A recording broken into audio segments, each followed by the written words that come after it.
ನಮ್ಮ ಮೀಸಲಾತಿ ಹೋರಾಟದಲ್ಲಿ ಪಾದಯಾತ್ರೆ ಮಾಡಿದ್ರು. ಆ ಪಾದಯಾತ್ರೆಯನ್ನು ಉದ್ಘಾಟನೆ ಮಾಡಿದವನೇ ನಾನೇ.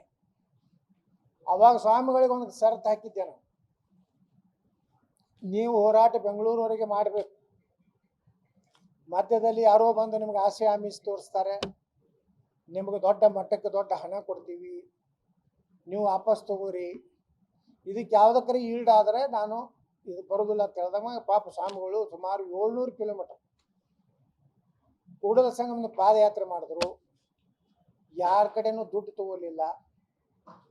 ತಕ್ಷಣ ಅವಾಗ ಒಬ್ಬ ಹುಬ್ಬಳ್ಳಿಯ ಒಬ್ಬ ಮಹಾನ್ ವಕೀಲ, ನಿನ್ನೆ ಪ್ರೆಸ್ ಮೀಟ್ ಮಾಡ್ಯಾರಲ್ಲ, ಹರಪನಹಳ್ಳಿಗೆ ಬಂದು ಸ್ವಾಮೀಜಿಯವ್ರನ್ನ ಭೇಟಿಯಾಗಿ ನನ್ನ ಯಡಿಯೂರಪ್ಪನವ್ರು ಕೊಟ್ಟು ಕಳ್ಸ್ಯಾರ, ನಿಮಗೆ ಕಾಲು ನೂಸ್ತಾವ ಅಂತೇಳಿ ನೆಪ ಮಾಡಿ ಈ ಹೋರಾಟ ಇಲ್ಲಿಗೆ ಸ್ಥಗಿತ ಮಾಡಿರಿ, ನಿಮ್ಮ ಮಟ್ಟಕ್ಕೆ ಹಂಗೆ ಹರಿಹರ ಮಟ್ಟಕ್ಕೆ 10 ಕೋಟಿ ರೂಪಾಯಿ ಕೊಡಿಸಿದ್ದೀನಿ, ಯಡಿಯೂರಪ್ಪರು ಕೊಟ್ಟಾರಲ್ಲ ಹಂಗೆ ನಿಮಗೂ 10 ಕೋಟಿ ರೂಪಾಯಿ ನಿಮ್ಮ ಮಟ್ಟಕ್ಕೆ ಕೊಡ್ತೀವಿ, ನೀವು ಹೋರಾಟ ಸ್ಥಗಿತ ಮಾಡಿ ಸುಮ್ಮನೆ ಯಾಕೆ ಹೈರಾಣ ಆಗ್ತೀರ ಅಂತೇಳಿ ಇಲ್ಲೇನು ನೀನೆ ಪ್ರೆಸ್ ಮೀಟ್ ಮಾಡೋದಲ್ಲ ಆ ಮಹಾನ್ ನಾಯಕ.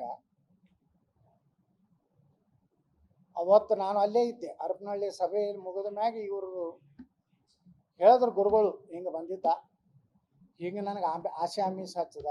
ನಾ ಹೇಳಿದೆ, ಸಮುದಾಯದ ಸಲುವಾಗಿ ಹೋರಾಟ ಮಾಡ್ಲಕತ್ತೀರಿ, ಇಂಥ ಹರಿಹರಕ್ಕೆ 10 ಕೋಟಿ ಕೊಟ್ಟ ನಿಮಗೂ ಕೊಡ್ತಾರ ಅನ್ನುವಂಥ ಕಾರಣದಿಂದ ನೀವು ಏನಾದರೂ ಬಿಟ್ಟರೆ ನಿಮ್ಮ ಬಗ್ಗೆ ಕೆಟ್ಟ ಅಭಿಪ್ರಾಯ ಬರ್ತದೆ. ಪಾಪ ಅವರು ಯಾವುದೂ ಒಪ್ಪಲಿಲ್ಲ, ನಿಸ್ವಾರ್ಥವಾಗಿ ಇವತ್ತು ಪಾದಯಾತ್ರೆ ಮಾಡಿದ್ರು. ನಿಸ್ಸಾರ್ಥಕವಾಗಿ ಇವತ್ತಿನವರೆಗೂ ಸಮುದಾಯಕ್ಕೆ ಮೀಸಲಾತಿ ಕೊಡ್ಬೇಕಂತೇಳಿ ಹೋರಾಟ ಮಾಡ್ತಾ ಇದ್ದಾರೆ.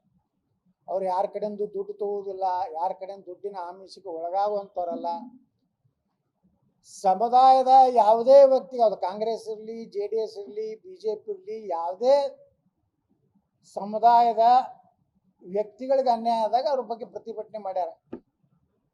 ಇವತ್ತು ವಿನಯ್ ಕುಲಕರ್ಣಿ ಅವರು ಅವ್ರ ಸಂಕಟ ಬಂದಾಗ ಅವ್ರ ಪರವಾಗಿ ನಿಂತು ಮಾತಾಡ್ಯಾರ.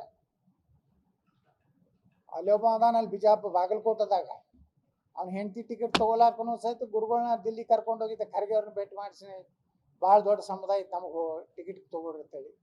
ಇವ್ರೇನು ನಮ್ಮ ಲಕ್ಷ್ಮೀ ಅಕ್ಕ ಮಾತಾಡ್ಲಕತ್ತಾರ, ಹೆಬ್ಬಾಳ್ಕರ್ ಅವ್ರು, ಇವರು ತಮ್ಮ ಆಶೀರ್ವಾದ ಮಾಡ್ರಿ ಗುರುಗಳ ಅಂತ ಹೇಳಿ ಇವರು ಬಂದು ಕೊಟ್ಟಿರ್ತಿದ್ರು. ಭಾಳ ವೀರಾವೇಶವಾಗಿ ಮಾತಾಡ್ತಿದ್ರು. ನಮ್ಮ ಏನು ಲಕ್ಷ್ಮೀ ಹೆಬ್ಬಾಳ್ಕರ್ ಅವರು, ನನ್ನ ಪ್ರಾಣ ಕೊಡ್ತೀನಿ, ನಾ ಏನಾದ್ರು ಅಧಿಕಾರನಾಗಿದ್ದೆ ಅಂದ್ರೆ ನಮ್ಮ ಸಮುದಾಯಕ್ಕೆ ಮೀಸಲಾತಿ ಸಿಕ್ಕಿಲ್ಲ ರಾಜೀನಾಮೆ ಬೀಸ್ತಿದ್ದೆ ಅಂತಿದ್ರು. ಈಗ ಅದೇ ಮಹಾಲಕ್ಷ್ಮೀ ಹೆಬ್ಬಾಳ್ಕರ್ ಹೇಳ್ತಾರೆ, ಯತ್ನಾಳ್ ಪರವಾಗಿ ನೀವು ಯಾಕೆ ಹೋರಾಟ ಮಾಡ್ತಾ ಇದ್ದೀರಿ?